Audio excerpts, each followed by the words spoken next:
जो बात कभी अध्यक्ष महोदय कास्ट सेंसस की उठी थी, हम उस कास्ट सेंसस के पक्ष में हैं कि बिना कास्ट सेंसस के सामाजिक न्याय संभव नहीं है। सबको हक दिला पाना मुश्किल है। अध्यक्ष महोदय, राष्ट्रपति जी के अभिभाषण में अग्निवीर को लेकर के जो चिंता विपक्ष की थी और देश के नौजवानों की थी, वो चिंता वैसी की वैसी बनी है। अध्यक्ष महोदय, मैं ये कहना चाहता हूँ, मैं खुद मिलिट्री स्कूल से पढ़ा हूँ। मेरे साथ के बहुत बड़े पैमाने पे लोग फौज में हैं। मैंने समय समय पे जो मेरे साथ पढ़े जो सीनियर थे, उनसे भी जानकारी हासिल की है। बड़े बड़े ऑफिसर से मैंने पूछा है, वो शायद आपको न बता पाएँ, लेकिन दबी जुबान में उन्होंने कहा है कि देश की सुरक्षा के साथ अग्निवीर जैसी व्यवस्था लागू करने से समझौता हो रहा है।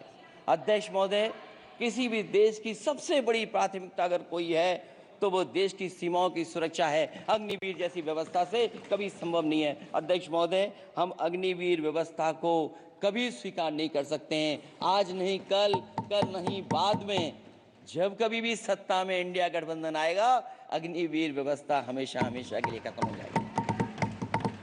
अध्यक्ष महोदय, जिन्होंने कहा कि हम आय किसानों की दोगुनी कर देंगे, आज किसान पूरा देश का देख रहा है कि उसकी आय कहां दोगुनी हो गई। और जिस तरह महंगाई बढ़ी है, सरकार बताए कि महंगाई इस बढ़ने पे उसकी आय कितनी होनी चाहिए।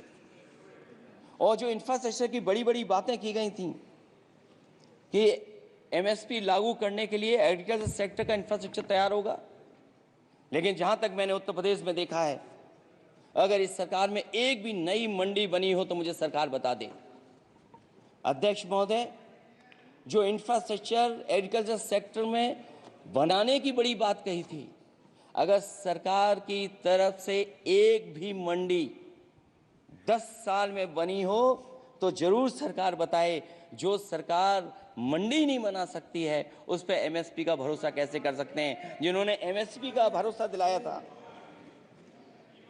हम अध्यक्ष महोदय आपके माध्यम से यही कहेंगे कि जो राष्ट्रपति के अभिभाषण में लीगल गारंटी एमएसपी को मिलनी चाहिए थी, वो क्रॉप्स को नहीं मिली है। न केवल फसलों को मिले, बल्कि हॉर्टिकल्चर क्रॉप्स को भी एमएसपी देने का फैसला हो, जिससे कि हमारा किसान खुशहाल हो सके। साथ ही साथ ओपीएस की बात अभिभाषण में नहीं आई है। ओल्ड पेंशन स्कीम लागू हो, जिससे हमारे तमाम सरकारी कर्मचारियों का भविष्य बन सके। और देश की एक बड़ी आबादी, जहाँ से मैं चुन करके आता हूँ, उत्तर प्रदेश, जहाँ बुनकर, न केवल उत्तर प्रदेश बल्कि देश के कोने कोने में बुनकर समाज के लोग बड़े पैमाने पर रह रहे हैं, लेकिन बुनकरों को जो सुविधाएं मिलनी चाहिए वो भी इस सरकार में नहीं मिल पा रही हैं। जो प्रदेश सरकारों ने कभी बुनकरों के लिए योजनाएं चलाई थीं, वो भी अध्यक्ष महोदय बंद कर दी हैं। मैं अंत में इतना ही कहना चाहूँगा कि इस सरकार ने नौजवानों को नौकरी नहीं दी है, नौकरी और रोजगार उनसे छीने हैं, बहुत नौकरी छीनी है। इसलिए मैं कहना चाहता हूं अध्यक्ष जी,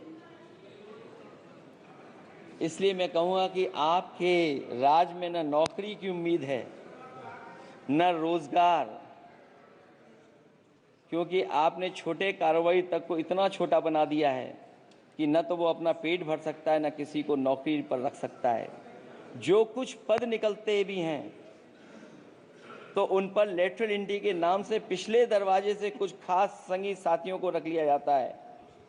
आरक्षण का हक नॉट फाउंड सुटेबल के नाम पर हड़पा जा रहा है। और अध्यक्ष महोदय, आरक्षण के साथ इतनी खिलवाड़ किसी सरकार ने नहीं की होगी जितनी खिलवाड़ इस सरकार ने की है।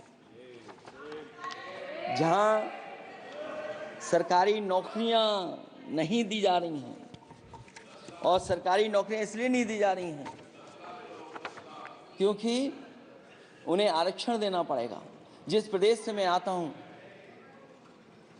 जिस प्रदेश से मैं आता हूं वहां सबसे बड़े पैमाने पे नौजवान बेरोजगार है और पिछले 10 साल में जो क्वेश्चन जो पेपर उन्होंने लीक कराए हैं वो इसीलिए कराए हैं क्योंकि नौकरी ना देनी पड़े, और अगर नौकरी देनी पड़ेगी तो उन्हें आरक्षण भी देना पड़ेगा।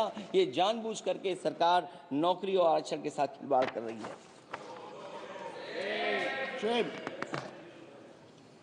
मैं अध्यक्ष महोदय अंत में इतना ही कहना चाहता हूं,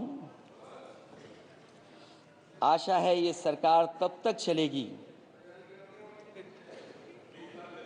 तब तक उसके केंद्र में इस देश का हर एक गरीब, शोषित, वंचित, पीड़ित, पिछड़ा, दलित, अल्पसंख्यक, आदिवासी, महिला, युवा, छोटा कारोबारी, ईमानदार, नौकरी पेशा, आम आदमी और कर्मचारी, अधिकारी, मजदूर और किसान होगा, ना कि धनवान होगा। और शासन के आधार पर संविधान होगा। वह जुमलों की जगह सच में महंगाई, बेरोजगारी, भ्रष्टाचार, गरीबी, भुखमरी, सांप्रदायिक हिंसा, दलित व महिला उत्पीड़न, सामाजिक अन्याय जैसे मूलभूत मुद्दों का समाधान होगा। और भोजन, बिजली, पानी, दवाई, पढ़ाई जैसी बुनियादी जरूरतों के लिए कागजी योजनाओं की जगह सच में इंतजाम होगा।